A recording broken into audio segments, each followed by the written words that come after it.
विद्यार्थी ते इथे येतात रात्री 8 वाजता ते विद्यार्थी पाणी घेण्यासाठी इथे येतात.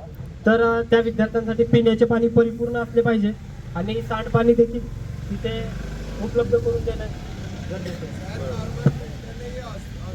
त्याची महाविद्यालयामध्ये तुमच्याकडून प्रॅक्टिस करून घेतली जाते का कॅम्प्युटरवर? सर असं सांगितलंय शासनाने की यांची प्रॅक्टिस घेऊ नका. घेतली पाहिजे ना सर.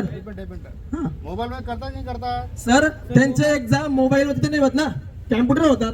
कॅम्प्युटरवर आणि इथं महाविद्यालय आधी 2 महिना अगोदर 1 महिना अगोदर झाले पाहिजे. दुसरा विषय असा, शासनाने आपल्या महाविद्यालयासाठी 2 कोटी रुपयाचा फंड दिला आहे ई लायब्ररीसाठी. तुमच्या महाविद्यालयामध्ये लायब्ररी आहे का? 2 कोटी कुठे गेले?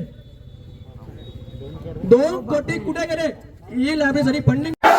संत दगा महाराज की, राणी दुर्गावती की, भारत माता की, यामुगी माता की, छत्रपती शिवाजी महाराज की, छत्रपती संभाजी महाराज की. हर हर हर. महाविद्यालयामध्ये घेतला जाईल जर अशी शास्त्री दिली तर आम्ही आज या ठिकाणी उठू, नाहीतर आम्ही आमचं आंदोलन सुरू ठेवू.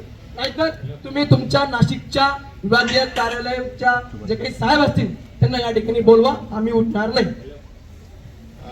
आपण पूर्ण प्रयत्न करू की जी जुलैची परीक्षा आपली राष्ट्रीय जुलै ऑगस्ट असते जुलैमध्ये प्रॅक्टिकल की असा खर्च लागेल, तो खर्च लागेल, ती लाईट लागेल, ते जनरल लागेल, पण सरांनी त्यावर कुठलीही अंमलबजावणी आतापर्यंत गेल्या 6 महिन्यामध्ये केलेली नाहीये. ना त्यांनी वरिष्ठ कार्यालयाशी बोलणं झालंय, ना त्यांनी त्या प्रकारे काही रिप्लाय दिलेला नाहीये. सर या विद्यार्थ्यांना तुम्ही आताच सांगा, आपल्या आंदोलनाची एवढी ताकद आहे की जे प्राचार्य कधी तुम्हाला तोंड दाखवत नाही ते आज आपल्या महाविद्यालयामध्ये आले. 10 मिनिटं खाली बसा.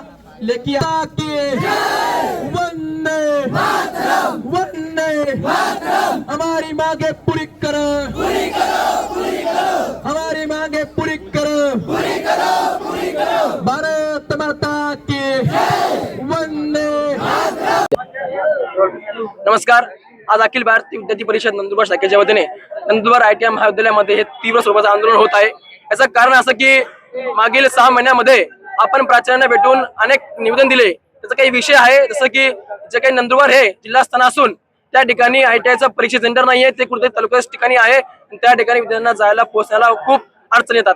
दुसरा विषय असा की महाडीबीटीचा विषय आहे. त्याच प्रकारे हॉस्टेलचा विषय आहे. तर पिण्याची पाण्याची व्यवस्था नाहीये, साफसफाई नाहीये, दरवाजे नाहीये, पंखा नाहीये, त्यांना बेड नाहीये. असे काही विद्यार्थी अशी का प्रश्न घेऊन आमच्याकडे येतात. त्याचबरोबर महाविद्यालयाला शासनाने 2 कोटीचा फंड ई लायब्ररीसाठी दिला होता, परंतु या प्राचार्यांनी या मागच्या वर्षामध्ये या 2 कोटीचं काय केलं आणि या लायब्ररीचं कुठे गेली हे आजही विद्यार्थ्यांना सांगत नाहीये.